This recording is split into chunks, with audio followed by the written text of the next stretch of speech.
उदगीर नगरपालिकेच्या समोर मुख्य रस्त्याच्या बाजूला विषारी नाग आढळला. सर्पमित्र अजय कल्लुरे यांनी दिले सापाला जीवदान. उदगीर शहरातील नगरपालिकेच्या समोर मुख्य रस्त्याच्या बाजूला विषारी नाग असल्याचे लोकांच्या निदर्शनास आले.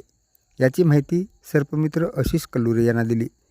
आशिष कल्लुरे यांनी त्यांचे लहान बंधू अजय कल्लुरे यांना पाठवले.